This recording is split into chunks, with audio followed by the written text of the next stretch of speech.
2024 special called meeting for zoning for the Rutherford County School System. Our first item of business is the Pledge of Allegiance.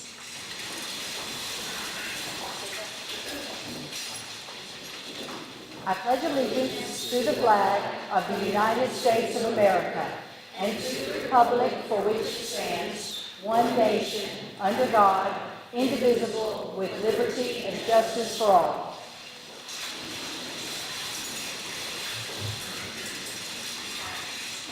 Next, we have our moment of silence. Please bow your heads.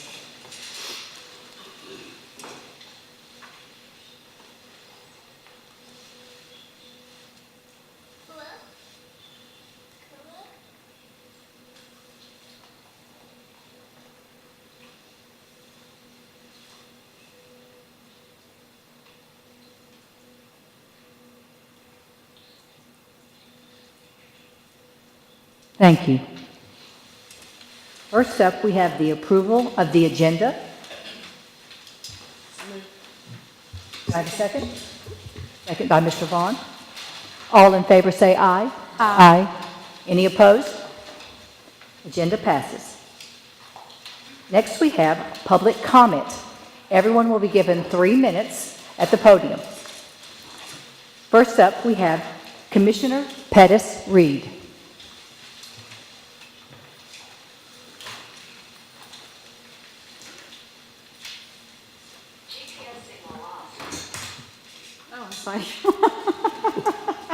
Hello, sir. Good evening, Madam Chairman and board members. It's good to be here before you this evening. I'm here this evening to represent, I guess, the Rockville community and the Rockville School. I've been receiving several calls over the last few days concerning, of course, the rezoning that we're having in that area out there. I'm talking about an area that is primarily from Highway 99 down Concord Road or Highway 269 that hits Mount Pleasant Road at Versailles, follows Mount Pleasant Road all the way around, going by the golf course and back out to 99. And it also includes part of Newtown in that area too. This area has been a part of the Rockville School Zone since the very beginning of Rockville. Even when it was first built, as far as just a very small schoolhouse. That's been a part of that community, and when we had the opportunity to come back as a high school out there, the community decided we wanted to bring that school back as what we had there at one time when Rockville was graduating people like myself back in 1966. Yeah, I'm that old. But we brought back a community school similar to what Eagleville has right now.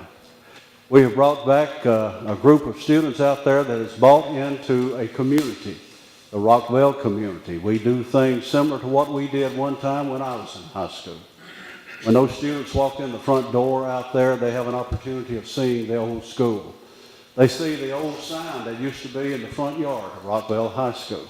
They see the trophies of the old school, of the guys that were out there and how they played. They see an opportunity of the graduating classes as they go through the front doors, and then when they step off into the next part of the lobby, they see the trophies that they win and the things that they're doing. What we're asking for you is that you remain that part of that zoning out there, that you leave it alone, that you leave it as dual zoning, similar to what you have right now. I'll never forget that the school board member in the Eagleville area, when we started to go to consolidation, he made the statement that Eagleville will remain a school out there for those children because he didn't want to see them going down Highway 99 because it's just too dangerous for their children to leave Eagleville.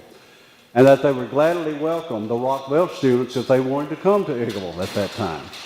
We had students to do that. But we also did a primarily dual enrollment, and we have worked together as two communities out there and community schools. And I guess I'm standing before you tonight on behalf of those parents, those about 30 some odd students that will be affected by this, and ask you, if you would, to please keep it as dual enrollment for that area out there and help protect these community schools that we have out there. Thank you for your time. Thank you. Next up, we have Ms. Brianna Bowling.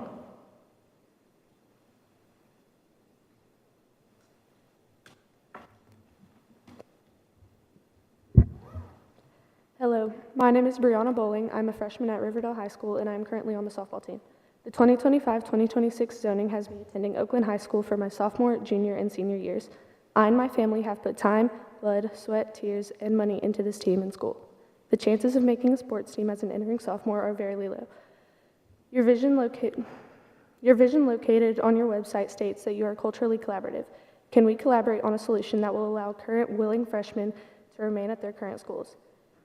You state you want successful students, but how can students be successful if they have to change schools almost halfway into their high school career? Lastly, you advise for proactive planning. Please tell me how uprooting a rising sophomore to a different school is proactive. Proactive planning would be rezoning the entering freshman. When a student is homeschooled, TSSAA recognizes the student's established athletic record as a freshman and allows them to be grandfathered into the current schools for which they are playing. Why can't you do the same for public school students and grandfather the current freshmen to allow them to continue their current school? Thank you. Thank you.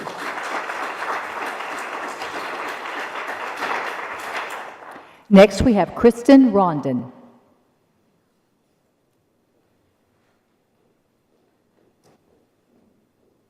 Hello, everyone. I'm a parent of two students, one at Blackman Middle and one at Blackman High. I have been at my residence for 13 years. My neighbor behind me I'm sitting next to, she's been my neighbor, and she's been in that area for 24 years. Both of us moved here for the Blackman schools. We are currently living in what is the consideration for the dual zone area off of Old Nashville Highway and Burleson area. Our neighborhood has always been unique. Our students in elementary school had to be in Stewartsboro Elementary, which was in Smyrna. We're living in Murfreesboro. So when it was time for them to go to their middle school in Blackman, they did not know anyone. They had to make all new friends. So the rest of their friends were going to Stewart's Creek Middle. My son is excelling academically at Blackman High. He's in all honors classes. My neighbor, her daughter is in multiple extracurricular activities, and she plans on doing TCAT for her junior and senior year, both of which are currently freshmen at Blackman. The thought of leaving their school is top of mind for all of us in the family and very concerning. My son in particular is very happy and truly believes his success as a student is rooted in remaining in Blackman High. Now, Siegel High is not only further, but you have to travel across the train tracks along Northwest Broad Street. I can tell you, and I'm sure a lot of us in here can experience, that it's taken 20 plus minutes sometimes to get past those train tracks. Not sure how those buses are going to get across there. And of course, the traffic en route to that particular school. I have spoken to other neighbors within our dual zone neighborhood, and they are willing to drive their kids to and from school, and we will not need busing if that's the case. So we just ask you please consider that dual option for our small community, and note that, moving to the Blackman area is not an easy option for some of us who have been here a long time. As you know, the prices of housing have gone up quite a bit. So I appreciate that the time here, and thank you. Thank you. Lastly, we have Ms. Roseanne Kidd.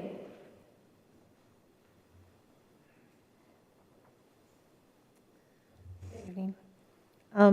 We currently live in the area that is like the little triangle that's going to be zoned for Riverdale, and it's surrounded by Rockvale. All previous rezoning maps showed that area as staying Rockvale. So when I looked earlier, I thought we were all in the clear, and then my friend pointed out that we were actually switching. So I'm a parent of a rising sophomore who is also a dedicated student athlete. I am very worried about the potential impact this change will have on my child's social and mental well-being. This transition to a new school environment can be incredibly challenging, especially for students who have already established strong social connections and support systems at their current schools. For student athletes, this disruption can be even more significant, as the young lady mentioned earlier, affecting not only their academic performance, but also their athletic commitments and team dynamics. I kindly urge the school board to consider allowing all existing students to be grandfathered into their current schools, not just the juniors and the seniors. Being socially adjusted to the school environment is not limited to just the upperclassmen. I realize that the county continues to grow by leaps and bounds. By the time these kids have reached high school, they are nearing the end of their public school, academic journey and have well-established friendships and social structures. This approach would provide much-needed stability and continuity for our children, ensuring they can continue to thrive both academically and socially. If that is not possible, I would like to suggest they could at least make this section the dual zone option for Riverdale and Rockville, similar to what you were doing with Blackman and Siegel. This would allow the children who are surrounded by Rockville to still attend Rockville if their parents can provide transportation. This compromise would help mitigate the disruption for those students most affected by the rezoning. Please consider these children's mental well-being as you and your colleagues vote on this matter. When we found out about this proposal, my son was devastated at the prospect of being separated from his friends and teammates. As you can see, he's actually here with me tonight. I got my son to come to a school board meeting because he felt it was that important. I'm sure he's not alone. Young lady who was talking about her softball. Surely we can learn from past rezoning situations and continue to include all existing students in grandfathered status. Thank you for this attention to this important matter, and I appreciate your understanding and support in helping maintain a positive and stable environment for our students.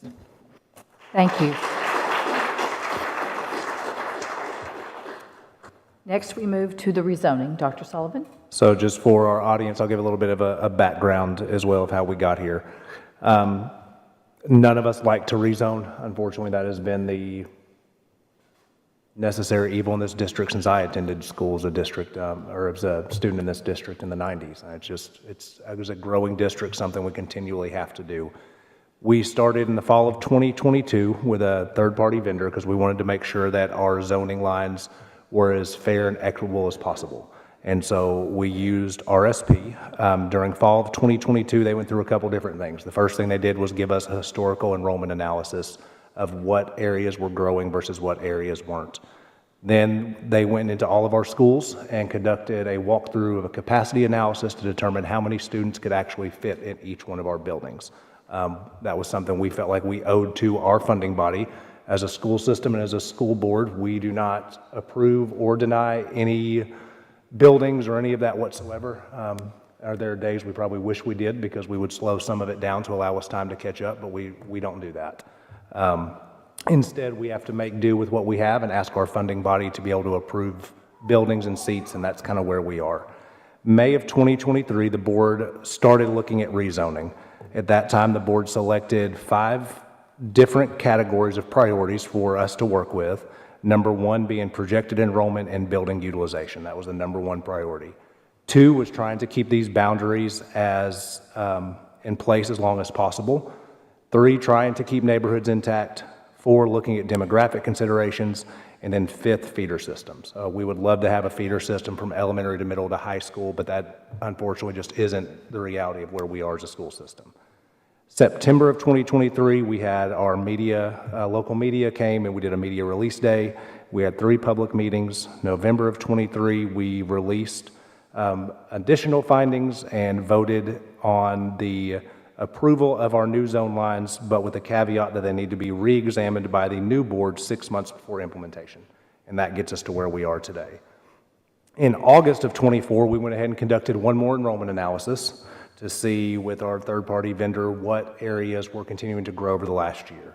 On these maps, you will not see any changes to Stewart's Creek High School, Laverne High School, or Smyrna High School from what was already passed in 23-24. There are a couple changes. Changes to downtown for demographic considerations, changes to Rockville High School and Riverdale High School due to growth continuing by Rockville High School.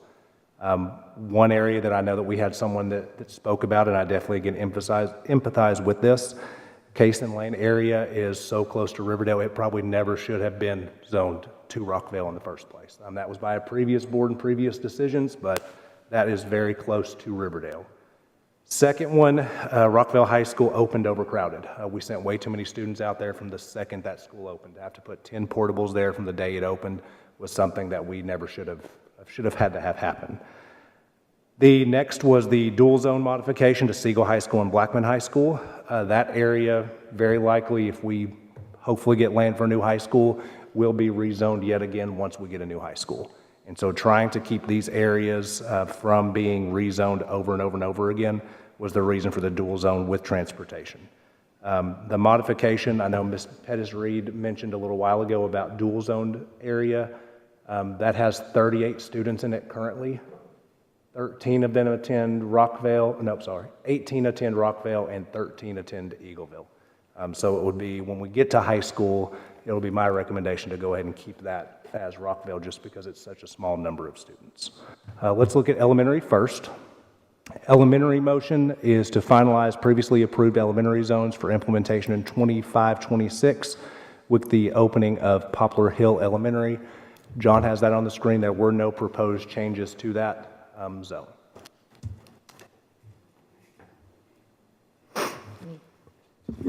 Dr. Sullivan, we're talking about the elementary school, right? Okay, perfect. Okay, gosh, I have a question. The school that's out on the Beatty property, I've been hearing some rumblings and concerns about the timeline of when it's opening. I've been saying that we're opening on time on 2025. Can you please state that on record, that we are opening? Yes. And so far, we don't have any hiccups. Yeah, I have not had any reason to believe it would not. Okay, It great. looks much further ahead. Trey, do you want to echo that? We run them all down to the day, but I mean, unfortunately, with as many schools as we have to open, we build them in a way that we can open them if we need to. Great, thank you. Go for it. The school will be ready for August of 2025.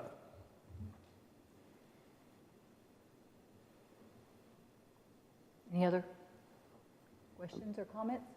I'll make a motion that we approve the elementary zone schools. Second. And seconded by Ms. Rosales. Roll call vote, please. Mrs. Darby? Yes. Mr. Vaught? Mrs. Rosales? Yes. Mr. Vaughn? Yes. Mr. Tidwell? Yes. Ms. Sharp? Mrs. Maxwell? Yes. All yes. Motion passes. All right. Middle schools. Middle school zones, there are no changes for 25-26. Middle school zones will not change until we get the new middle school approved. I do envision, based on current growth projections that we got in the new enrollment analysis, us having to modify some of those zones as well. It has Blackman Middle, for example, too low, Oakland Middle School too high. There's going to have to be some modifications again once we get to next year's middle school zone. But we need a new middle school to be able to do that. So no action is needed on that. And how soon do you think we'll have a new middle school? I hope to ask for it from the county commission in April. So, Okay, thank you. Any questions or comments? Make a motion we approve. Oh, he said no change. Yeah. So we're Change. moving, yeah. we don't need any. We don't Don't do. need any, because it's already, okay, good. I do have a question about middle school, just so that it can be on record. So if we go on, hopefully, if everything goes according to plan in April of 2025, they go to the bond market then, when do you think we break ground? We're hoping to open August of 26. Wow, that's going to be fast. It's going to cost extra, but that's why the Oh, reason we built okay. it that way. Yep. So the intent and the goal is to open August 2026 with a new middle school. And I know times have changed, but I know that Trey has broken ground in September and we've opened a school in August before. We're not doing that again, though, are we, Trey? I'm running out of rabbits to pull out of my hat. So I would like to not do that, especially in today's environment. But if we are going out for bid in March, and if the county commission approves in April and we're able to start in May, we can make August of 26. And I hate to continue talking about this, but being that it's on the Beatty property and we are building there, we didn't, whatever kinks there were, we already know about that. So it'll be a little bit easier to go through this process to develop that school because we're in the same type of land. To some degree, yeah. And the partnership with the cities there already. So. Right, in the partnership with the city. Okay, great. Okay, let's go to, All right, high schools. So high school zones, recommended motions to approve the proposed high school rezoning for 25-26 with the previously approved grandfathering for rising juniors and seniors. To accept the grandfathering option, parents must confirm choice to stay at the current school and provide transportation by January 31st. I'd also just add the recommendation is to approve the area that Commissioner Reed brought forward as well. Madam Chair, Yes, Darby. I didn't get a chance to catch you before public comment was over, but I'd like to just read this. There was a student and a parent that were unable to attend tonight that asked me to read this. Certainly. My name is Caitlin Franks. I have attended Rockvale since I was 5 years old. From the moment I walked into those doors on my first day of kindergarten, I knew I would stay at Rockvale until I graduated. The environment at Rockvale is completely unmatched to any other school, students, teachers, principals, and coaches. Rockvale has built a culture over the years, and I'm proud to say that I'm a part of it. Over the years at Rockvale, I have played on 4 different sports teams, and I plan on continuing to do so. These teams being flag football, soccer, basketball, and track. Win or lose with any of my teams, I couldn't ask for better and wouldn't want to do it with anyone else. At Rockvale, I have developed a family and lifelong best friend. Today, I plan to stand up here and present this speech myself, but I'm at school right now playing in a basketball game for Rockvale. The rezoning that came out this year will affect me and not my sister. I'm 14 years old. My sister is 16. She will be going into her junior year of high school next year, and I will only be a sophomore, which means I have to say goodbye to the school I have known my whole life. The zoning has affected my family because they worry how I will get to school, practice, and extracurricular activities while my sister can drive and get herself to and from. I always get car sick, so I don't ride the bus to or from school. I've been a car rider my whole life. Staying at Rockvale would not be an issue due to the fact I have transportation and my sister is on the soccer team with me. I always imagined playing alongside her on the field, and now all of it is being swept out from underneath my feet. Rockvale has given me more than one sister. It's weird, though, because they are not blood related to me. Every time I step on the field or court, I'm alongside my sisters, and Rockvale is my home. I told them I would read that, so. Thank you. Do we know where she's being rezoned to? Is she state? Yeah, I think it is Eagleville. And it does bring up something that I think is worth discussion among the board in regards to, we've grandfathered in juniors and seniors, and they have to provide their own transportation. And I'm curious how the board feels about allowing siblings that are in high school to stay in that grandfather as well, because otherwise we're asking for families to have children who are in the same grade band, like 2 kids in high school, and you've got one at one high school and one at another, is unusual and would create, I feel, kind of extra hardships on those families. I understand, Dr. Sullivan's point that we can't just grandfather in all 4 years of a high school for the rezone, but I do think in situations where you've got 2 children of high school age, asking those parents to try and accommodate 2 separate high schools is difficult. Dr. Sullivan, do we know, have we done an analysis of how many siblings we have? No, I haven't. No. Ms. Maxwell? Yes, Mr. Tidwell. Dr. Sullivan, as far as the letter that was read, do you know, I think I'd reached out to you about that particular one. Is that in the dual zone area? It would have been, yes. Okay. The recommended one Recommended by dual Mr. zone. Pettis. And Ms. Dart, if I'm understanding your question correctly, you're saying basically it'd be rising sophomores? Is that what you're, siblings, as far as just siblings of individuals? If they're going to be a freshman at high school in the upcoming fall 25 year, then they wouldn't be included in this current motion, but you're saying if they were a sibling or had a sibling that was being included, to include them as well? Correct. Is that correct? Correct. Okay. They would both have to be already in high school. Entering high school. Yes. Or entering high school, Yes. but not someone like in 7th grade.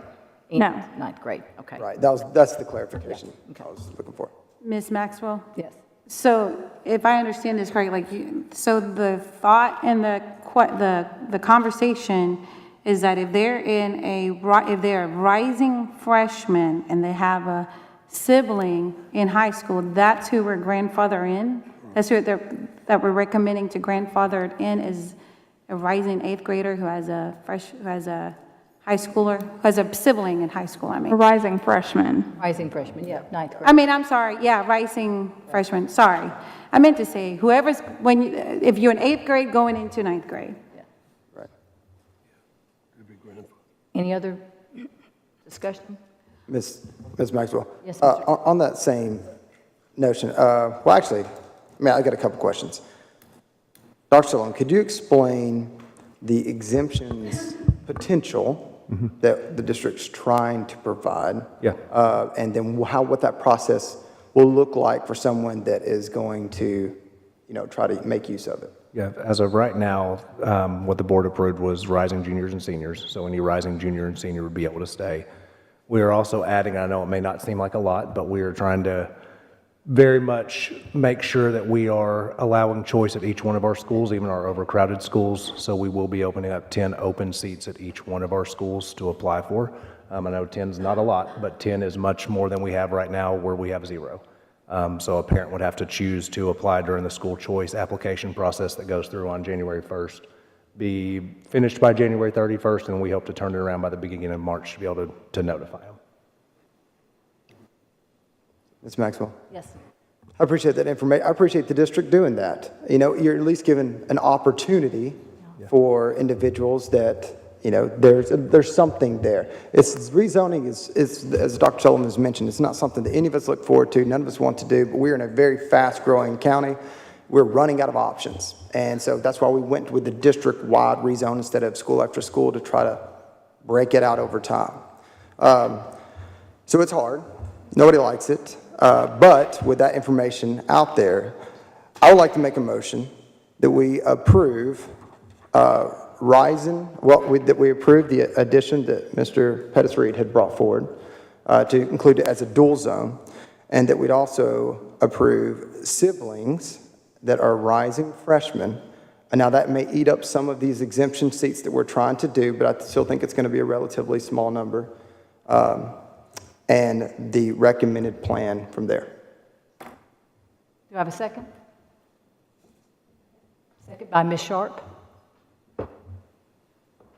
Madam Chair. Yes, Ms. Darby. Appreciate the motion. I think there's just still more discussion to be had. I am concerned, I know there are some parents that have reached out to me via email regarding looking for a dual zone in the Smyrna, Stewart's Creek area. My biggest concern is this. A year ago when we talked about the rezoning, we were looking at the changes affecting roughly 400 students.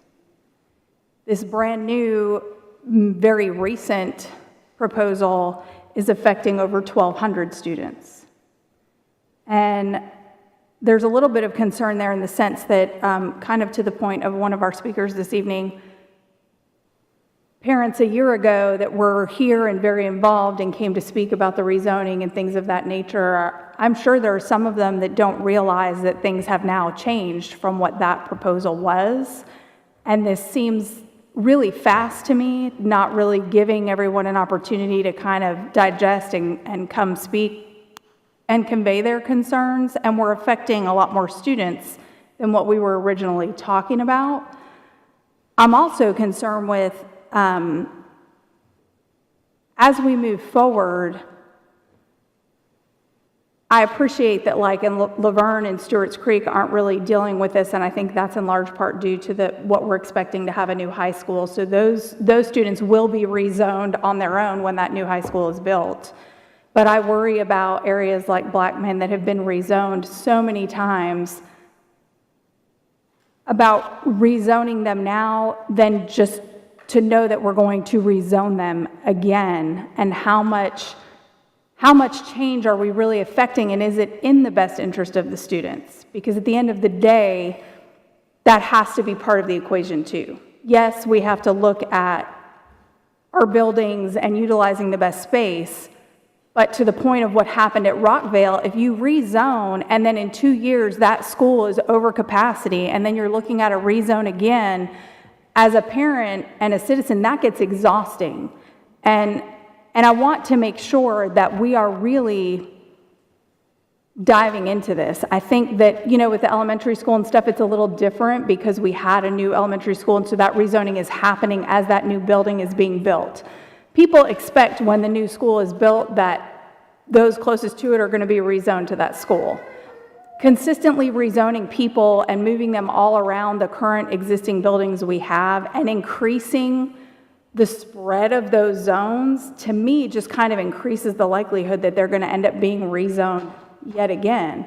So I don't know. I'm just kind of bringing some things up for discussion. I welcome anybody to have that discussion, but those are some of my concerns. Dr. Sullivan, I appreciate you, Ms. Darby, bringing that up. Can you explain, there were some circumstances when RSP came back in the fall that changed things from the initial 400? Well, yeah, and I see where there are 400 additional students impacted this year that were not impacted last year. There are well more than 400 students who were impacted by this rezone. Just for example, the Oakland Riverdale area of Bradyville Pike in through downtown is 900 students, and those students were approved to be rezoned last year. The other parts that have changed have been growth areas. There is a new development going everywhere, but down Highway 96 is one, towards Las Casas that was not incorporated for Oakland zone whatsoever, which jumped them, if we keep what we approved last year, by the time 2930 gets here, Oakland will be at 2,980 kids. Similar with Rockvale continuing to grow. That building capacity is at 2,200. If we keep our current zone, they will be at 2,541 quickly in the next 4 years. And we are out of room to be able to put portables there, so. Dr. Sullivan? Yeah. I know this is a very emotional situation. I've been in lots of people's shoes, so I know this is very hard, and it's the impact of it all. I have a question, Dr. Sullivan. With that new high school, if we were potentially get it built in the Lee Road area where we're looking at, what will that zone look like? I don't want to put you on the spot or anything, but... You'll have to rezone Stewart's Creek, Blackman, Laverne. I would hope not Smyrna, because Smyrna now will have an easy dividing line of I-24. You would hope to be able to have that dividing line stay, and then Rockvale probably moving back up towards Blackman a little bit too.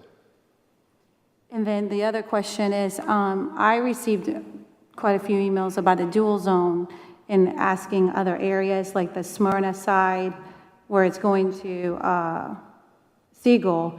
What would be the potential of that? Will that be something that could be possible, or?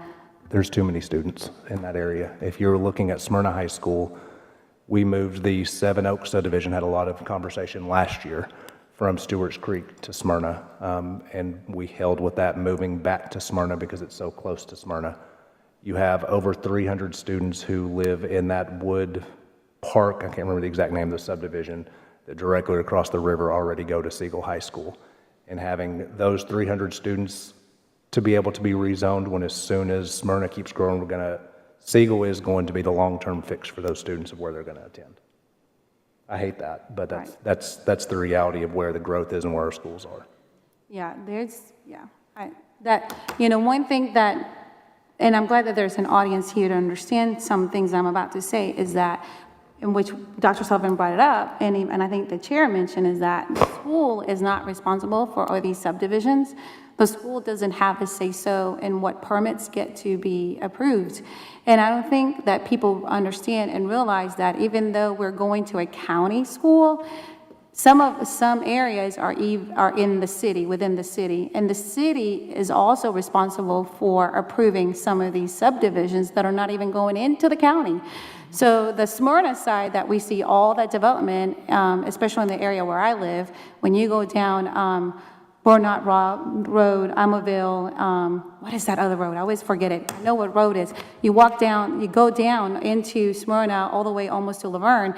When I drove that maybe 3 or 4 years ago, it was nothing but farmlands. And now it's subdivisions. I mean, they're just popping up everywhere. You have, and that's all Smyrna. That's the city of Smyrna. So we need your help in talking to.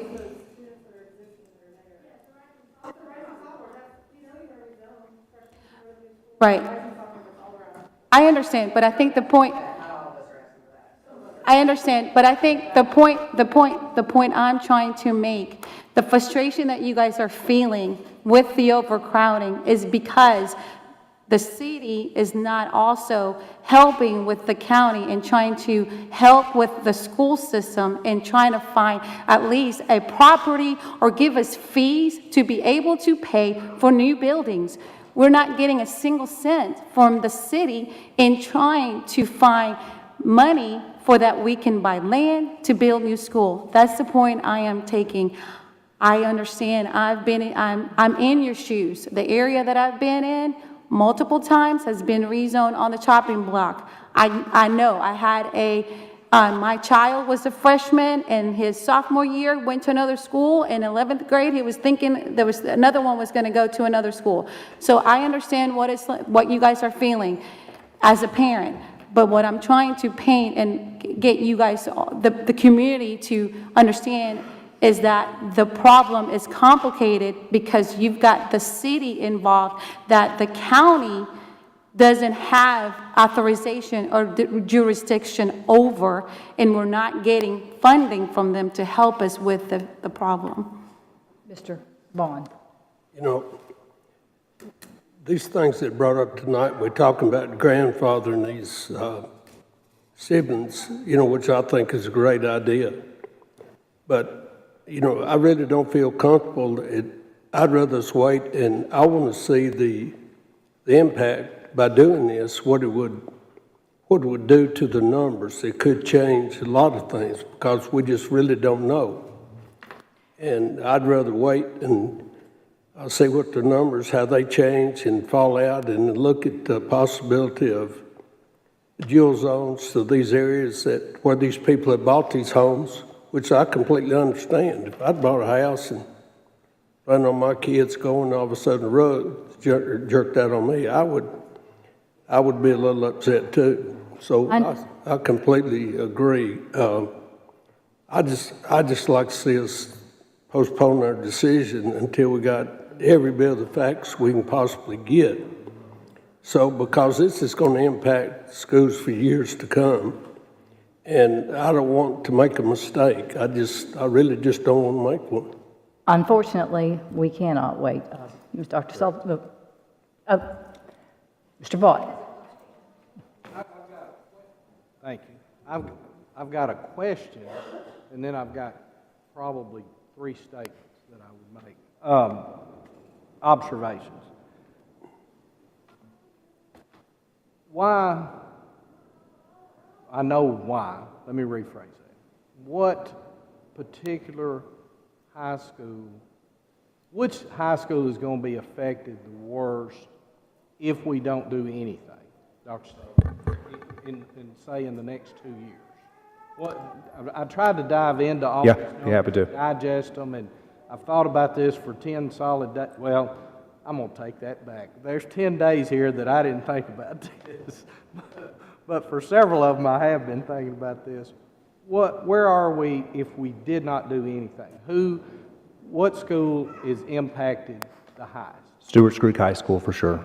They're well over already 2,500. Right. Blackman High School,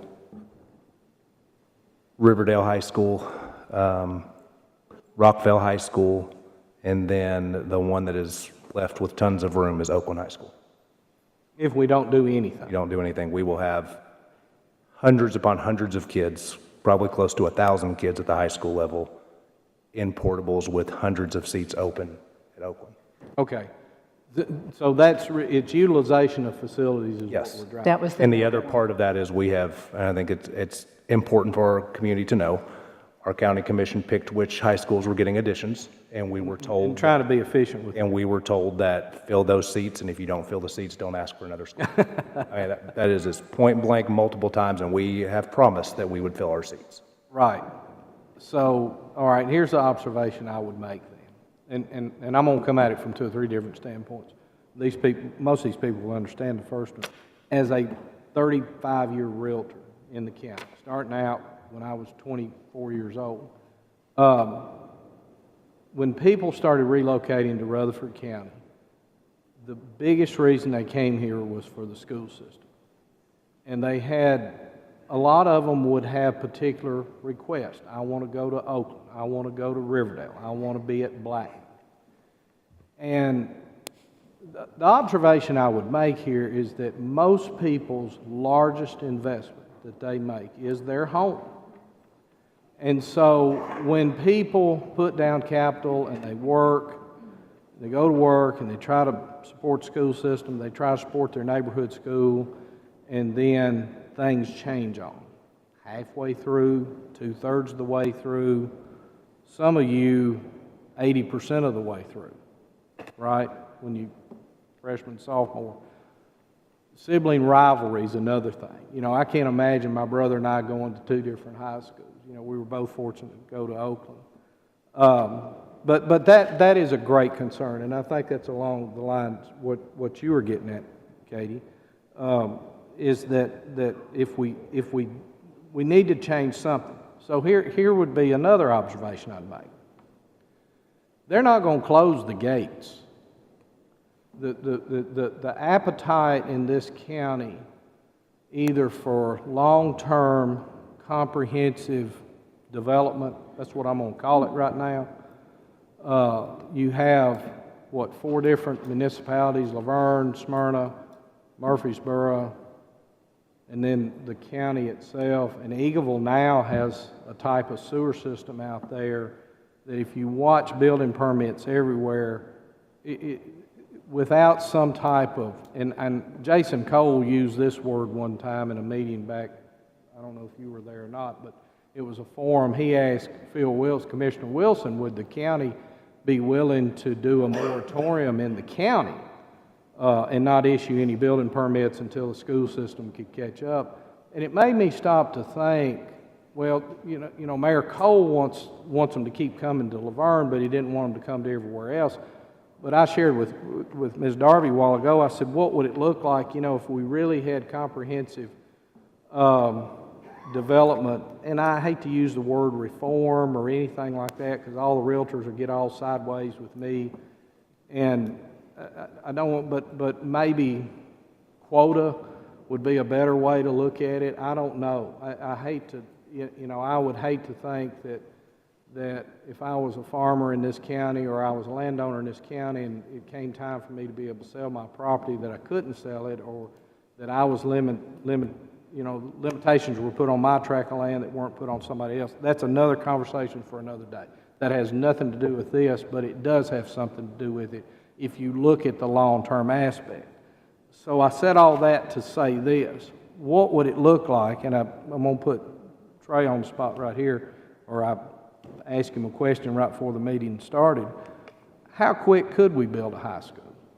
You know, my concern, and I think this is along what Katie was getting at, if we do the rezoning right now, then if we got on the stick with it, could we have a high school open in 2 years or 3 years?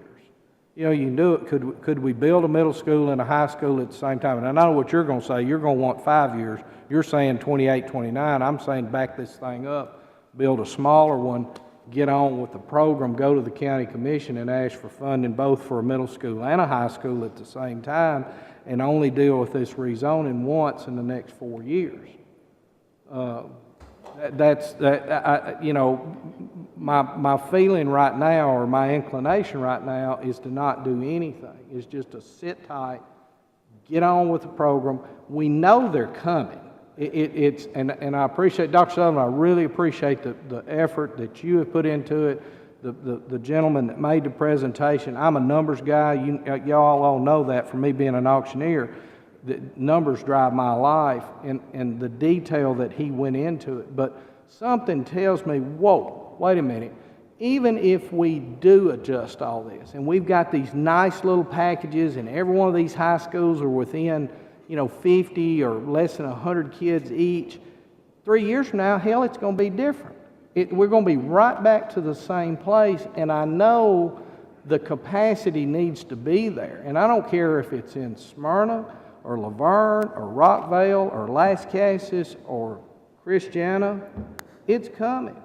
Unless the county commission and the 4 city councils get together and say, listen, we've got to slow this thing down. We've got to moderated, temperate, I'm not going to say stop it, because that, you either go forward in life or you go backwards. If you stop it, you'll start going backwards, and that's not what any of us want to do. But I'm extremely concerned with these people, and it's obvious to me, and what Katie brought up about 1,200 of them being affected. I think if all of them knew, these people get up and go to work every day to make a house payment, to take care of their kids, to take care of the car payment, and then for their house to be moved from one zone to another once every 3 years, I just don't think it's good business. That's what I'm trying to say. That's my final statement. I don't think it's good business.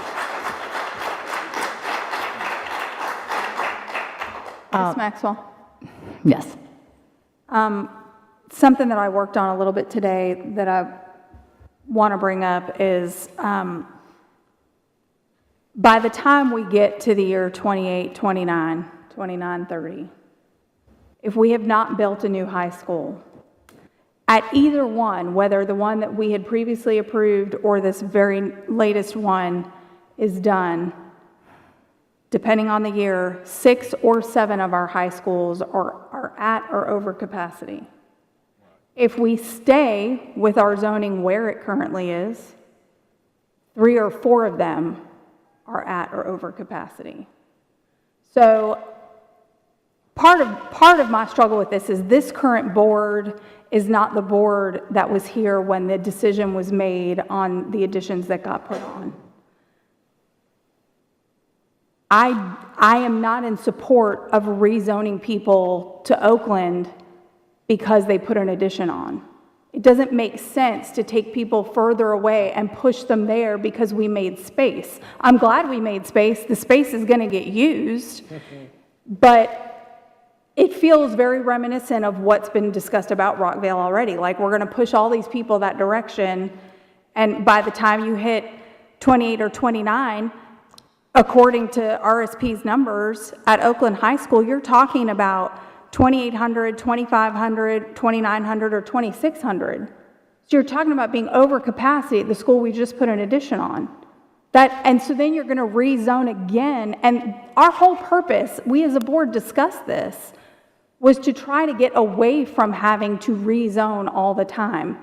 And I think our county commission could appreciate maybe we do need to do a rezone, but maybe it doesn't need to be this big of a scale. Maybe some adjustments need to be made, but maybe not this big of a scale.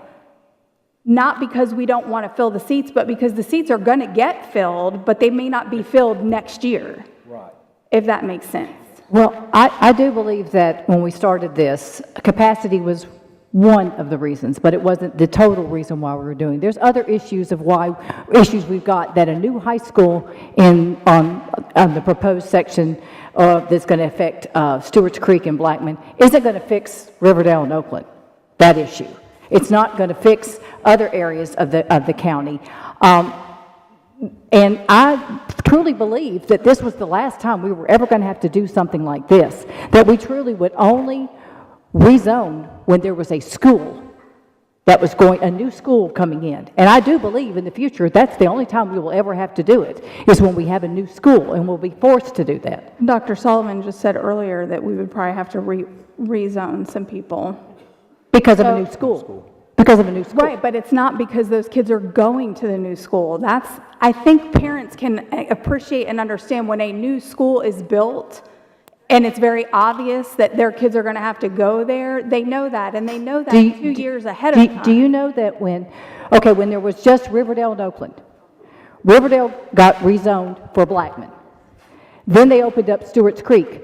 Riverdale got rezoned for Stewart's Creek. But we're trying... And then they opened it up, Rockvale, and Riverdale got rezoned.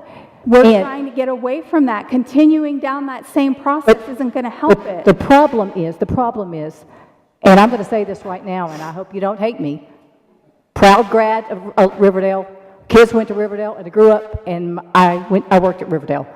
If you live in Cason Lane, you should not have been rezoned to Rockvale. And the reason why I ran in 2020 was because of what happened to Rockvale. I saw it happening, and I want to make sure that doesn't happen. You are much closer to Riverdale High School than you are. Madam Chair, can we call the Miss, question? Miss. Call the question. Hold on. Like, can we take a recess? Let's just take a recess. Let's take a recess. I make a motion to Call the question. Okay. Who would like to recess? You would like to recess? Do we have a second? Let's take a recess. Let's just take a breather right now. I know that this is not an easy situation. If I had, this is not, I understand what you guys are going through, this is a lot of emotions. Let's take a recess. Let's take a breather and just gather ourselves before, like a 5-minute recess. Does everyone want to take a recess? No. We'll have to take a vote for that. Then there's no, I can already tell there's not enough votes. Okay, Ms. I have a question. Trey Lee. Call the question. Question's been called. We have to vote on the question. Okay, we have to vote. On the question. All right. Mr. Vaught? No. Mr. Vaughn? No. Mrs. Darby? Yes. Ms. Sharp? Mr. Tidwell? I want further discussion. No. Mrs. Rosales? Yes means it's going to end yeah, no.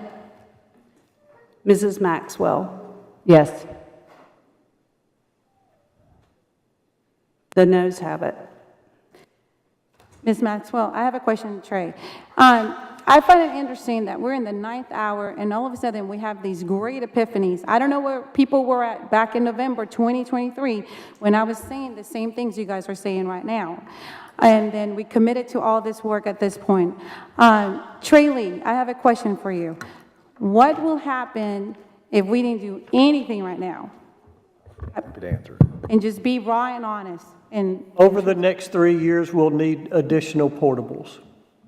And They're we already very have a expensive. lot of How many portables do we have in Rockville High School? 10 doubles. I think the other part is we will, as a board, and it was the previous board, but we still, as the previous board, have openly committed to our county commission to rezone to use our seats. Yeah. I have an extreme, and of course, if it's the will of the board, I will do it. I have an extreme problem with being dishonest to our funding body when we have openly said this was our plan to do it. And had multiple public meetings. We had our commissioners come to our meetings. My area was zoned to Rockville, where I live, got put back. It was Riverdale, Rockville, Riverdale in 3 years. My neighborhood doesn't get special treatment. And so I have a huge issue with making sure that our students need to be in good schools and our schools are good schools.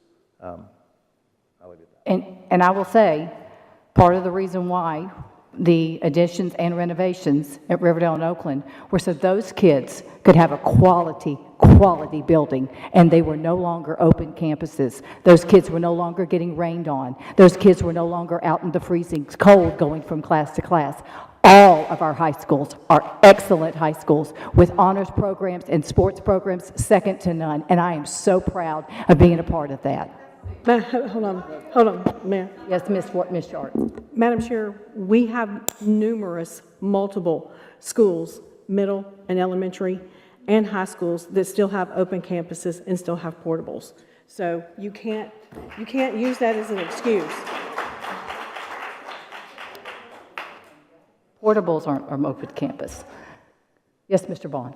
And I'm going to go back to it. I think everybody's perceiving this just a little bit, maybe what I meant to say a while ago, is that Oakland and Riverdale will get filled up. Oakland will get filled up. There's a subdivision over there right now that's, I think there's 150 houses going in.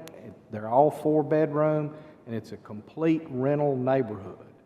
So, there's 300 kids right there that's not in this number that they looked at, I don't believe, because it's brand new. But irregardless, I'm getting back to the point. We have been playing catch up for 20 years, 25 years in this county.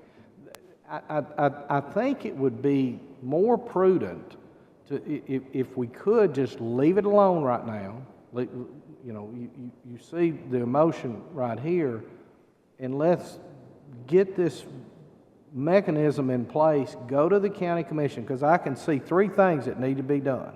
You got to have a middle school, you got to have a high school, and you got to replace Daniel McKee. I don't care what anybody says, that's got to be taken care of somehow. I'm looking at you, and it sounds like I'm fussing at you, Trey, and I don't mean it that way.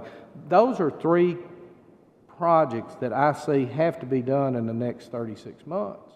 And so why wouldn't you go to the county commission with a capital funding outlay and lay all the cards on the table and say, yes, you just got through funding the two expansions at Oakland and Riverdale, and yes, they're not going to be completely full at the end of this, and we're asking for more money. But guys, you keep selling 3,000, 3,500, 4,000 permits a year in this county.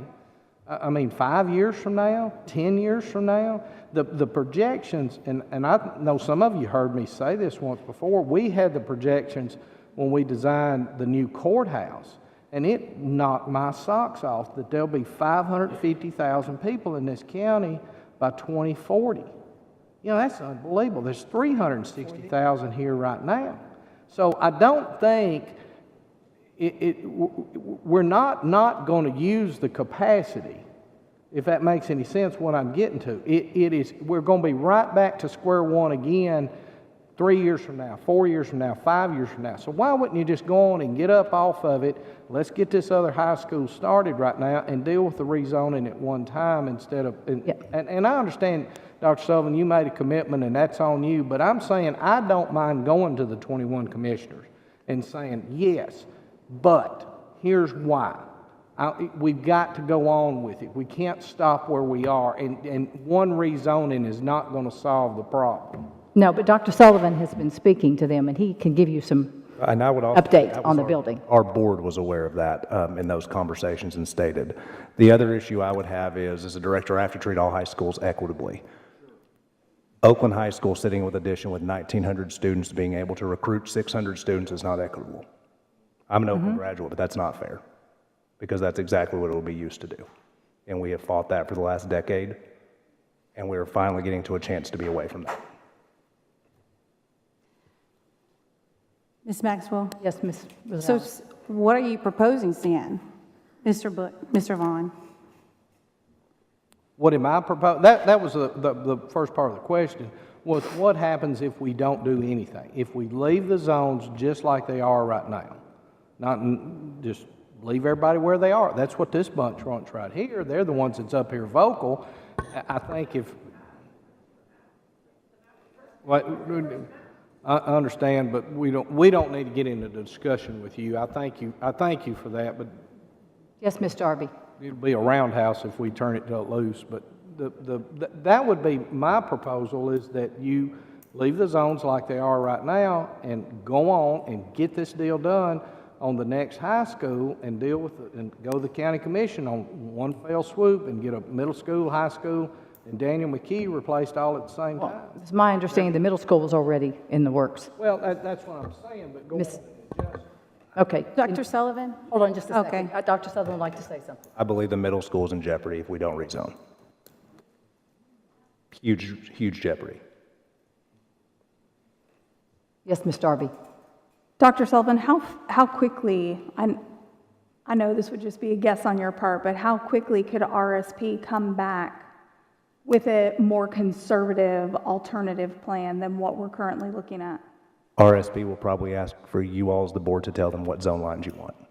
Well, if we're Because looking, the biggest concern is Oakland, and I get it, because I'm sitting here looking, if we leave our current zoning, it barely goes over 2,000 by the end of 2930.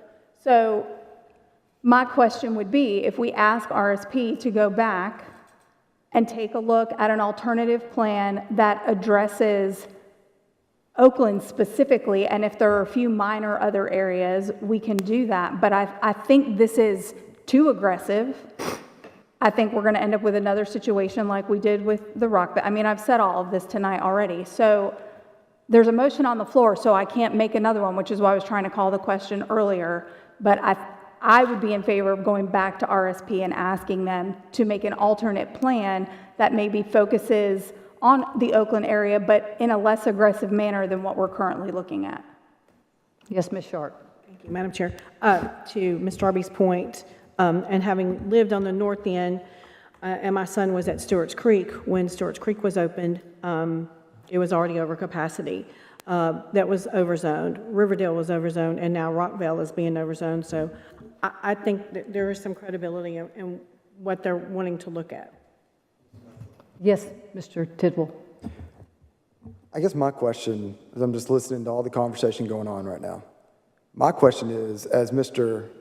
Watt had brought up, what if the county commission, which I think they've been pretty plain about this, about funding in general, if they don't bump it up, which seems highly likely that they're not going to be able to do that, as they're struggling for funding anyways, then we still got a problem on our hands. I mean, I thought the entire purpose of this whole district-wide rezone versus the high school and high school areas and breaking them up was to spread it out to prevent that constant rezoning that's been brought up so much. That's how I figured that was going to play out. That's how I see it playing out. Yeah. It's not to say that some of these schools won't be at over capacity, but you're talking about larger numbers at the schools that are currently over capacity than what they would be if we just went forward with the rezone. We can make adjustments. We've heard from individuals, we've heard public comment, we've had multiple meetings. We've been doing this thing for 2 years. People are aware of it. I'm not saying we can't tweak something. We're tweaking something tonight. Yeah. We've tweaked 2 things additionally tonight. So I think that there's room for tweaks, but at the same time, we're going to have to put this in the rearview mirror and move forward with something that makes sense for a very fast-growing county. I mean, we're hoping that we can get a high school on the timeline after the middle school. That is a hope that we have right now. At the cost of what those high schools are, you know, You need to move fast. Lord knows. But anyways, that's kind of how my understanding has been of this. That's where I'm at. It's not that I'm not sympathetic to this. We have made tons of tweaks to this previously. We voted on it. It passed as is. We're here tonight.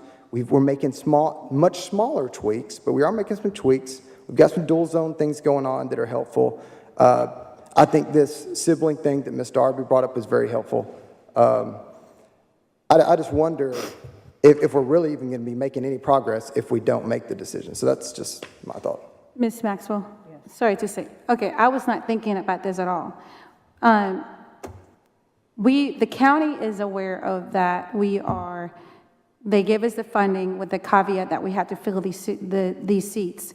And that one of the main reasons why they moved forward with voting to give us $165 million. So I was not thinking about this at all.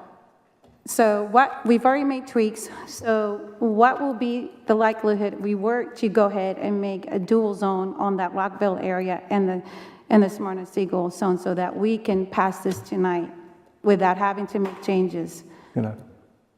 My recommendation would be to do it for the Rockville Riverdale, not the Smyrna Stewart's Creek, because that has not changed since last year. The Smyrna Stewart's Creek has been exactly the same as it was last year as proposed. I do understand the Rockville, Cason Lane area, that area was never as part of conversation. So I do empathize with that. Yeah. If ever been there, probably not, but that's a separate conversation. Okay, so you will recommend to move forward with the Rockville and the Riverdale as a dual zone? To get something passed so we can still move Yes. forward? Yes. Uh-huh. Yes, because I'm Okay, then I want to make an amendment, and I will have liked to get it all, but we've got to pass something tonight. Can Mr. Tidwell withdraw his motion? No, I can make an amendment to Okay. his motion Okay. because it won't change his motion. I do have one question. Okay, so we pass this tonight and get it passed, but at some point, when does the dual zone fall off? when we come back and revisit, dual zone isn't like a grandfathering. Right. it's Okay. not- And with the understanding that Okay. it's a temporary thing. It's temporary, it yes. cannot stay on. That is not a forever thing, is because we're, right, we've got to really, and the county commissioners is aware and they know that this is happening, but we need the community support. I've been saying this for the past 2.5 years. I know a lot of board members have been saying this. Just as you guys are fired up tonight, We've got to get you guys to go show up at the county commissioners. If you live in the city, if you're in Murfreesboro, if you're in Smyrna, and if you're Laverne, you've got to show up and say, these these permits that you are approving, it's impacting the overcrowding in our schools. How are you going to help us with the county? You've got to show up. Has to be a labor of love from the whole entire community. And I've been preaching this. It's the reason why I ran. I ran because I was a parent in your seat who was in an area that was being rezoned on the chopping block multiple times, and I was sick and tired of it. So if you're sick and tired of it, you've got to help us. Get out there and show up at these meetings and talk to the people that are making these decisions. Our county commissioners are doing what they can, but we've got to also get involved. So the amendment I would like to make to the motion is to include the Rockville in the Riverdale area as a dual zone. That's the amendment to the motion. Okay, hold on a second. Who's first? Which was first, and then, okay, that's fine. and Mr. Tidwell. You know, I just don't feel comfortable. All these things come up in these numbers we're talking about. You know, I don't know why we can't have another work session and try to work all these details out. You know, we're talking about a dual zone for this one specific area. But there's some other parents here that want a dual zone for their area. I think Ms. Rosales has just put up a dual zone. I made an amendment. I need someone to second if that's what you guys are going to help with. She's proposing more than one dual zone. Amend the motion to include dual zone, Rockville, and Riverdale. So what is it? I think that don't we have to ask Mr. Tidwell if he's willing to amend his motion? Like I was saying, I don't know why could I not continue on what I was saying? These other people have areas that they want to have dual zone also. And it's a little bit unfair to let one group do it and another new group not do it. And we don't know the impact of numbers of these things. If we let kids come in, grandfathered, all this type of thing, why do we have to do it tonight? I don't understand. Why has it got to be done tonight? That's what I... Dr. Sullivan will tell you why we have to do it tonight. It's got to be done for the deadlines of publishing open seats. The state law changed 3 years ago that the board no longer has the ability to accept zone exemptions. Instead, we have to publish open seats and the lottery process takes. By what date? We have to have it open for at least 30 days. Then we have to accept applications. Then we have to notify. And by the time you're looking at mid-March at the very earliest if we vote tonight. The hope is we vote tonight and we have to give a 2 weeks notice by January 1st. We do 30 days through January 31st. Then we have February accept applications. If we wait any longer, our high school kids are too far down in registration. I'd rather meet again Thursday night to have a work session to work out the problems. I'd rather solve the problems now instead of jump and making a decision we're going to regret because we didn't look and really evaluate all the different issues and look at the number. I mean, I'd rather get it right. I'm new to this board, but this thing back and forth is just nuts. I'd rather spend another night talking about it. We've talked about it tonight, but we're dealing with a lot of different things, dynamics we didn't have the other night. And I'd like to meet Thursday night again, the work session, just to talk about it and see if we can't come to a resolution that's right. It couldn't be a work session because we'd have to vote on Thursday. Yeah. But it would have to be a regular board meeting. But Mr. Tidwell, a special call. Mr. Reed, can we have you join us up here? We just want to get some clarification that if we do make a vote right now, I just want to make sure that we're doing it the proper way, please. So Mr. Rosales has asked for an amendment. I just want to make sure, do I need to rescind my motion first for that amendment, or can she just add it on? How can we do it? Second to her amendment. No one has seconded. No one's. She hasn't made an amendment, but it's not been seconded. I didn't know that was on the floor. No one seconded it. I did not hear a second. Anyone second? I'll second it. Okay, so she has an amendment to your motion. Okay, and that's. So you have to vote on the amendment first, and the amendment is to amend your motion. Sure. To add the dual zone for Rockville and Riverdale. And that's acceptable because it doesn't change my motion, it just adds to it. Right. All right, just clarity. Madam Chair, Yes, Ms. Darby. I just I feel like I just want to say this one last thing. If we're ready to get on with the vote, I just want to remind everyone that when you look at these numbers, by the year 2829 and 2930, if we go with either one of the original approved rezoning or this new one, you're talking about 6 or 7 high schools being over capacity versus 3 or 4 if it stays the way it is, or going back to RSP and asking for a more conservative rezoning. I think I appreciate everything everyone is saying, and I understand what Dr. Sullivan is saying. I don't agree that it's dishonest. I think as people have time and they look at things and we see how much the growth hasn't really slowed very much and it's still coming and it's still coming, you know, you start to see it from different angles, you learn more information. People can change their minds. And this isn't, again, it's not us not filling seats, it's allowing time to fill seats instead of rezoning in a massive amount and then having to rezone again 2 or 3 years later because you over rezoned it. So I just wanted to bring up those overcapacity issues because it's something to be considered and thought about. And I think it all has to be taken into consideration. It's a huge undertaking, it's a big deal, and it is our students. So it's about what's best for our buildings, it's about what's best for our students, it's about what's best for our families as a whole picture. It can't just be looked at from the building perspective, and it can't just be looked at from the student perspective. It has to include all of those things. And it's a big undertaking, so. And that's why we ask RSP to do it. This is the most unbiased rezoning we've ever done. Neighborhoods haven't been cherry-picked. This is not, none of us really had any input in it, and that's why they looked at things beyond capacity, they looked at things that demographics, they looked at everything in a thorough way. And that's why I'm okay with what they came up with minor tweaks here and there, because this is fair. For the first time, the rezoning is fair, whereas before, when it was doing it with us, it wasn't fair. And I don't mean because I didn't do the last rezoning, but people are fallible, and there are biases. There's no biases in this computer model. Yes, Mr.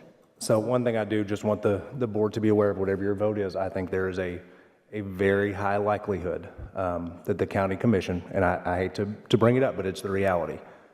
To fund a high school, they have to raise taxes. To raise taxes when our board would not vote to fill seats to rezone is going to be a hard ask. And I think that is, nobody wants to rezone, but that is the reality of where we sit. They will have to raise taxes. Dr. Sullivan, if we were, hypothetically, if we were to give dual zoning to the other areas, would that be something that the county commissions would perceive as us not filling seats? No, I think that's still positive because we're given options and we are still utilizing seats. Okay, so if we were to include the other areas too, not just Rockville and Riverdale and Rockville and Eagleville, if we were to do Smyrna, and I know your recommendation, I normally go with your recommendation because you're the director and that's why you are here, and I highly value your opinion all the time.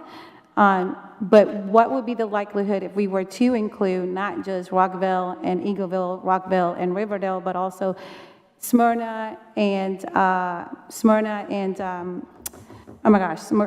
and Siegel, and someone said Oakland out in I don't know where Oakland is. I think you Oakland just have to be prepared that you very well, if you allow dual zone, could end up with one school with 1,200 or 2,700 and one school at 1,800. Okay, in this Oakland, Riverdale, this is the first time I'm hearing something about that. What area is that? It's Bradyville Pike. It was all done last year and has been part of the original presentation. Again, the only thing that is new is the downtown area, which the board requested last year to relook at downtown. So that's where, if you sense frustration in my voice, that's where it's coming from, because as the director, I can only do as the board asks. The board asked specifically, look at downtown. Downtown. We looked at downtown. The other area to look at to go back was, yes, part of that downtown was that Riverdale and Rockville area. That was the new part, which is why, again, with your recommendation, that makes sense to allow the dual zone. I don't like dual zones either. That puts our schools in a flux. It does. Have something it may. Yeah, and I appreciate all because you're walking in a you got a fine line of trying to appease the board, but also going before the county commissioners to ask the funding, and that's a really huge, heavy lifting, and that is something that we should take into account as we're making these decisions. Okay, so this is the first time I'm hearing about this Oakland Riverdale. How many students impacted in that area? Hundreds upon, probably over 500. Over That was the 500? main- Can't do that. That was Oh, the wow. main area that is being rezoned from Riverdale to Oakland so that Riverdale can take some of Rockville. Yeah. Go ahead, Ms. Thank you, Madam Chair. Commissioner Reed is still here, and I don't really want to put him on the spot, but maybe he could, since he's heard all the arguments tonight, if he could give us some kind of what his thoughts would be, about the county commissioners if we do the dual zones and don't do that sweeping zone, rezone.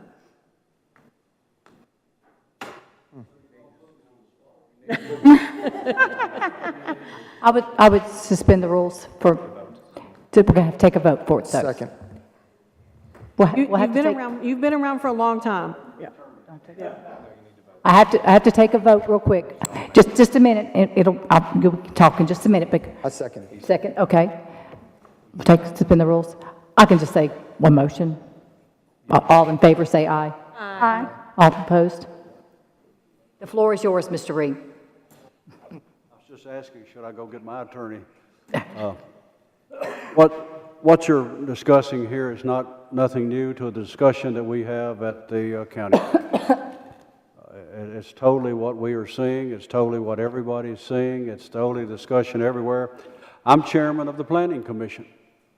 We're in the process right now in a whole new comprehensive plan, and I wish you could see my emails. I'm also vice chairman of the Plan Rutherford. I wish you could see those emails. Nobody's happy. But I see your map right here. I've worked 2 years. Our Plan Rutherford has worked 2 years on Plan Rutherford. We've worked at every map there is available on growth in Rutherford County. We even pulled every map that we have on every bridge located in Rutherford County. And when we had our open house, we laid all those maps out for people to come and see. Now, how many people actually showed up to see what we've been working on? In fact, I had a gentleman walk by and said, "What's that?" And he happened to be a member of our road board. I said, "That's every map in Rutherford County. You've never seen it before?" He said, "No, I haven't." But we have looked at everywhere there is possibility of development in Rutherford County. Where you can build, where you can't build, where there are caves, where there are sinkholes, where there are rocks, where there are hills. And we put together a plan of where we can see what we think there will be growth, where there will be traffic. We have had some of the best experts known to look at traffic, we think. And we have put together a pretty good comprehensive plan. I think a very good comprehensive plan of what we can see as a future out there. We didn't want to do one this time of, hey, we did one in 2010, and within 4 years it was out of date, just like what you're talking about here for zoning. So we're getting ready to present it now to our Planning Commission that they're going to relook at it. If they see problems with it, we will vote on it, and then we'll give it to the full commission to go from there to see with something to work with. It's something like what you've got right here. The reason I come here tonight is to talk about that area that it shows right there for your zoning to change for Rockvale in this one particular spot. Within our map, it really doesn't show a whole lot of development in there. It just doesn't, because it's pretty much rock and flood area. I don't know why it was even there for that. What's happened to Rockvale? You currently have a development with 182 houses being built right in front of the elementary school. Beside the subway down there, you have 72 houses being built. And right now, it's just been announced for 192 houses right there in Salem Landing that's getting ready to be built, that's going to open up on Thompson Road. That's what you've got happening right there. And just as I think one of you said right here, the county commission has no control over it. The Rutherford County Planning Commission never sees those. That's through the city of Murfreesboro. So we've got things going in all different directions in what we have here. What you said here is put it together and bring it to the commission. Somebody's got to listen someplace. Now, I can get in a lot of trouble right here for what I say to you and what I have to say here from other commissioners. But you know what? I've already announced that I'm not running anymore. And I've got another commissioner too who has said the same thing and said, we're ready to say what we want to say. We're ready to talk. But somebody, somewhere has got to do something in Rutherford County. Rutherford County used to be a county that when we walked into Nashville, they said, so goes Rutherford, so goes Tennessee. I'm beginning to wonder now, they wonder, where is Rutherford County going? Because we don't know. No. We're building houses so fast that I wonder if all the screws are tight. I really do. Sometimes it just makes you wonder. But I think you have good ideas right here. You're like us. There are ideas in what we've got to do, and sometimes you've got to put those ideas out here and try to do what you've got to do. My reason for being here tonight was due to the fact of 30-plus children. I've been on our county commission for 11 years now, and I will be finishing out in 26. I've had Rockvale and Eagleville and down the side of Midland over there. I have 5 grandchildren of my own, 2 of them in Rockville Elementary, that I'm very proud of. I have 3 homeschool children that I'm very proud of. But I also have somewhere in the neighborhood of over 5,000 children in those 4 schools in my district out there. I call them my grandchildren too. And whenever something seems to step across the line on those 5,000, Granddaddy comes out. And that's why I'm here tonight. I look after those schools just as much as I do any of the others.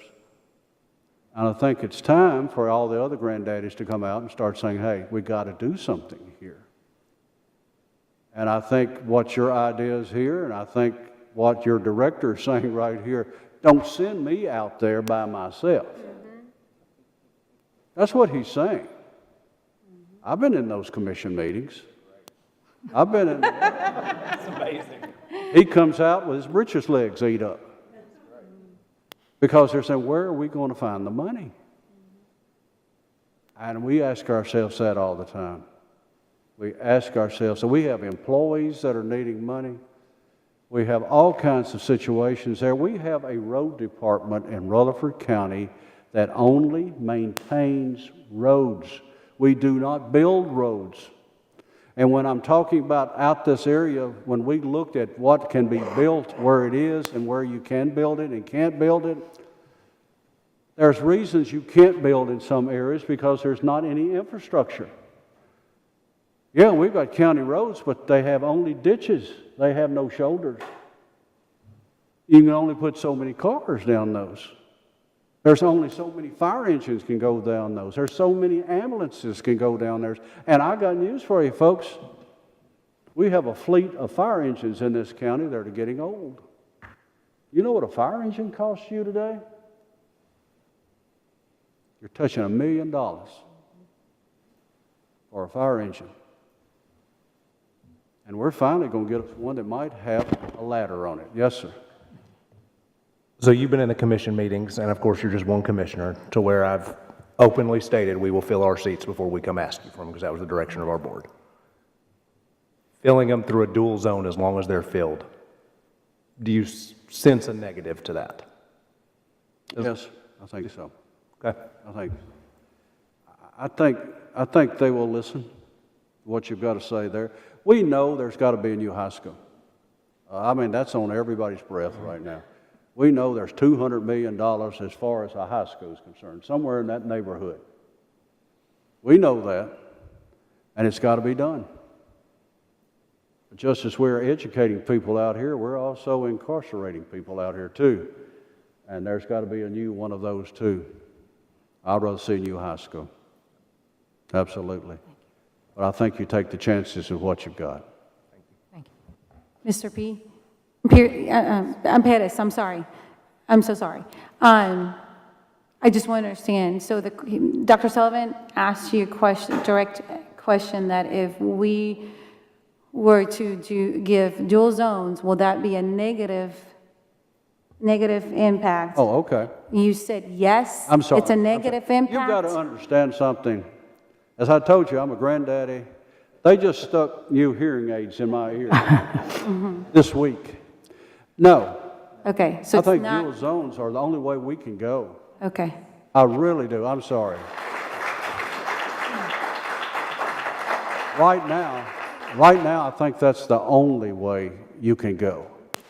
I don't see another answer myself. I'm sorry. I'm sorry about that. You're good. When I'm in a room like this, you don't know how many voices are coming in my head right now. And these things right here have 2 chips in them. They have Bluetooth. They have everything my truck has in it. And it talks to me in 4 or 5 different directions. And I'm about to get them figured out. But when I'm in a room like this, if you talk low, I don't get you. But no, that's why I stood up here a while ago. I said, we got to have those dual zones back in there, because that's the only way we can work with these people right here to keep us working in our school zones and what we got going. Okay. Thank you, sir. Okay. Are we back in session? So we have an amendment on the floor, and we have a motion on the floor. But I'm going to amend... Are you going to amend? I was going to ask you, are you going to amend? I'm going to amend the motion again. So given that we do have the recommendation from the county commissioner, even though he's 1 vote, again, you guys need to, I'm saying, show up. You guys need to show up. I hope you guys, so to give dual zoning option to the Rockville to Riverdale, Riverdale to Eagleville, and Smyrna to Siegel, and the Oakland to Riverdale. That's my amended motion. Do you want me to say that one more, repeat it one more time? To give dual zones to Rockville to Eagleville. Well, it's Smyrna to Siegel, Oakland to Riverdale, and then Rockville to Riverdale. There's a Blackman Siegel too in there. Well, the Blackman Siegel was already is already as part of the Is option. anybody we missing? Are we getting over At this Okay, point. good. Yes. So that's that. But just know that this is temporary. It's It is only temporary. going to be, because we're going to be building a new high school, and it's going to do all these other high schools. Well, I mean, I'm just saying, you guys are saying, but it needs to be promoted to everybody else that is Yeah, wait a minute. temporary. Wait a minute, Yeah, Mr. long gone by then. He has to clarifying clarify. question. Yes, For transportation, we need guidance on what we provide. right, so the Transportation would be what's published. If a parent lives in those areas, though, they can provide it. Exactly, the transportation must be provided by the parent. And when, for Kindergarten. clarification, when would the dual zone expire? When we rezone again. When we rezone again. When we zone for the high The school? new high school. In all areas? Yeah, and on top of that, and the other thing is that if you're not able to provide transportation, then they will have to go to the They'd have to zone go to the school. new So just zone know, be school. made aware of that. And that the deadline will be January 31st to apply for that. Okay. So that's my motion. My okay. amended motion, amended motion to the amended motion. Okay. I'll second that. As Madam long as we Chair. get everybody. Yes, Ms. Darby. If we missed you, you better speak up, because this is, Yes, Ms. Darby. Are you, with the dual zones, are you saying it's completely between those schools, or are you giving boundaries, or, For which part? I'm sorry. so we obviously saw the visual representation of the Blackman-Siegel dual zone. My question is, for the new dual zones that Ms. Rosales is proposing, is that just anyone between Oakland and Riverdale? It'd be the changed zones. change zones. So it's going Or to Bradaville. align with that current, Current map, yep. Okay, is everybody, The best I understand it. go ahead, Ms. Sharp. So the original motion that Mr. Tidwell did included the juniors and seniors and the siblings. And the siblings. Okay. And we're going to vote on the amendment first, and then we'll go to Mr. Tidwell's motion. Okay, is everyone clear? Yes, Mr. Reed. You made the original second. I did second it, yes. Are you agreeable to? I'm agreeable to second it as well. Yes, I was the original. Thank you, Mr. Vaughn, but I was the original second. Okay. Is everyone clear now on the amendment? Okay, we can vote. Mrs. Rosales, Yes. Mr. Vaughn, Yes. Mr. Tidwell, Ms. Sharp,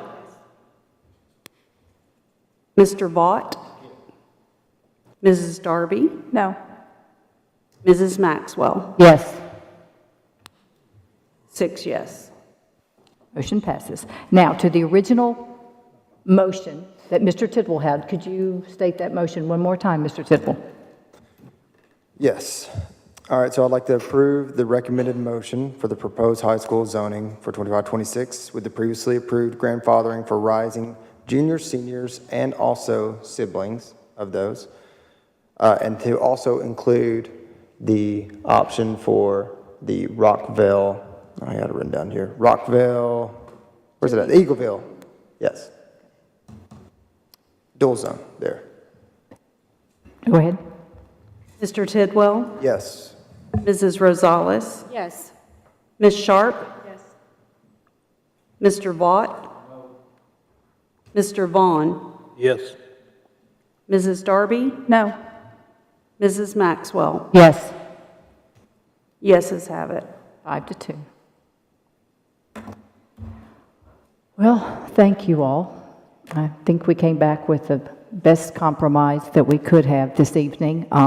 This is not an easy thing to do, and I do hope that we will, as Mr. Reed just said, we've got to come to some conclusion in this county, and someone's got to take the reins, and there's got to be more structure. Right now, it feels like it's the Wild Wild West with building, and it's in every piece of land that's available is up for grabs.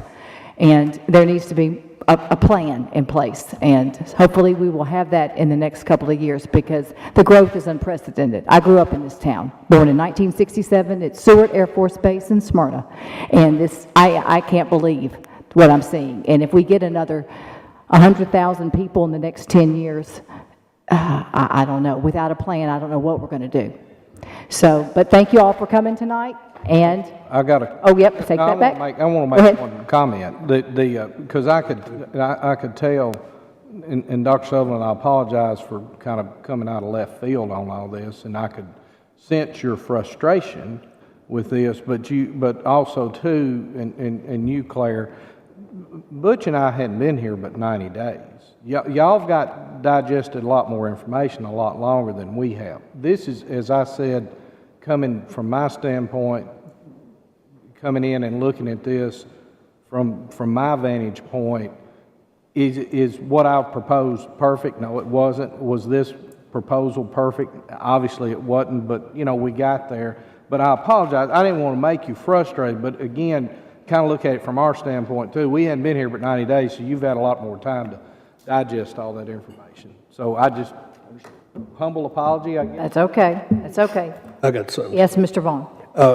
As y'all aware, there was another school shooting in Wisconsin yesterday, and they didn't have a school resource officer. So I just, I guess, beg everyone to support the school resource officer program we've got, because these people will be the first ones. They put their life on the line. If there ever was a shooting, they would be the people that would go after the shooting instead of away from it. And these people are trained for that. And, I know that I had the first SRO in the county.